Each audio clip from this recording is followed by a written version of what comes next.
دا قرآن عظیم الشان الله عز وجل دا تمام عالم انسانیت دا پارا دا ہدایت و بہترین ذریعہ را لگلے دا قرآن عظیم الشان یو جامع کتاب دے اللہ عز وجل پدی باندے عالم انسانیت تا دا ہدایت لارا خودلے دا عالم انسانیت چنن فصحی لار باندے روان دے اللہ عز وجل پی جنی دا اللہ معرفت و وحدانیت پی جنی پیغمبر خدا صلی اللہ علیہ وسلم پی جنی دا غی مبارک و ختم نبوت پی جنی دا تمام انبیاء کرام و رسالت و نبوت پی جنی دا تمام کمال دا قرآن عظیم الشان دے قرآن عظیم الشان دا سی کتاب دے چچا و سرہم پا دنیا کے تعلق جو کرے دے اللہ عز و جل آخرت کامیاب کری دی دا عمر فاروق سے مبارک پیداور کی دا حضرت حذیفہ رضی اللہ عنہ مبارک یو غلامو او دا غنم حضرت سالم رضی اللہ عنہ مبارک او دا حذیفہ سے مبارک دی دا مکی معظمی حاکم او عامل او گورنر او والی دا عصفان پیلاغہ کی دا حضرت عمر فاروق سے ملاقات دا حضرت حذیفہ رضی اللہ عنہ مبارک سرکی اول تپوستی کی اے حذیفہ سے تا پخبل سے بانے نائب مقرر کرے دے تچی دا مکی معظمین راتلی کم یو نگران و خلیفہ و نائب دے پریخی دے کنا اگوتی اوج بالکل ما نائب پریخی دے وی سوک دی پریخی دی قربان مخبل غلام پریخی دے عمر فاروق سے دا خبر بدو گنلا چی مکی معظمی تا گورا دا مقدس مقام دو گورا دا شرافت والا مکان دو گورا او بیاتون را عظیمہ اگر ڈیوٹی و فریضہ دو پریخی دا یو غلام تا دی دا ڈیوٹی پریخی دا غلام پس پیگی غلام حاکم جوڑی دیشی غلام عامل جوڑی دیشی غلام نگران گورنر جوڑی دیشی اغم بارک ویتوی قربان انہو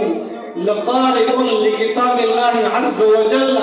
وانہو عالم بالفرائض قربان ما چی نظر واچولو فتمام مکہ معظمہ کی ددن بہترین قاری میں پیدا نکو ددن بہترین عالم میں پیدا نکو دا قرآن عظیم الشان فتمام احکامات باندے عالم وہ مفسر وہ محدث وہ اور بہترین قاری وہ قرآن زکمی دا غلام دا مکی معظمین نگران مقرر کو والی و عامل و گورنر میں مقرر کو عمر فاروق سے مبارک و تو فرمائل بالکل اما نبیکم صلی اللہ علیہ وسلم قد قال یقینا ستاسی نبی محمد عربی صلی اللہ علیہ وسلم مبارک فرمائل دی ان اللہ تعالی عز وجل يرفع بهذا الكتاب اقواما ويدعو به آخرین یقینا پیغمبر خدا صلی اللہ علیہ وسلم فرمائلی دی کہ اللہ عز وجل دی کتاب اللہ باندے پدی کلام اللہ باندے پدی قرآن عظیم الشان باندے دی خلق و رفعت ورکی اچتوالی ورکی اعلیٰ فضیلت ورکی اور دیر خلق پدی باندے اختدر ولی یقینا چاچے ہم دا قرآن عظیم الشان سر تعلق پیدا کرے دے نسبت پیدا کرے دے دا دی ازدک کرے دا اور دا دی علم حاصل کرے دے اگر کا آغدے یو بہترین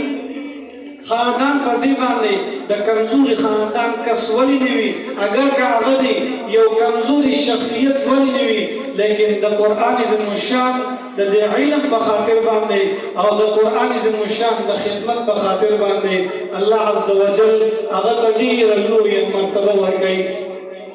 یقینا دیرا دا خوش قسمتی مقدر دا سی بہترین گلستان کی دا قرآن عظیم الشان دا ختمون یوزل بیا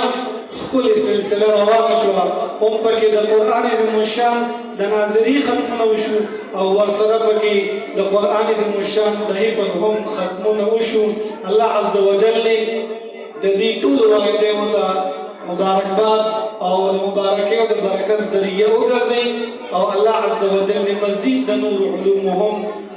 توفیق ورنصیب کی دا خدمات دے الله عز وجل بخبل عظیم بارگاہ کی قبول منظور وګرځي وما علي الا البلاغ واخر دعوانا الحمد لله رب العالمين. درود شریف وایي.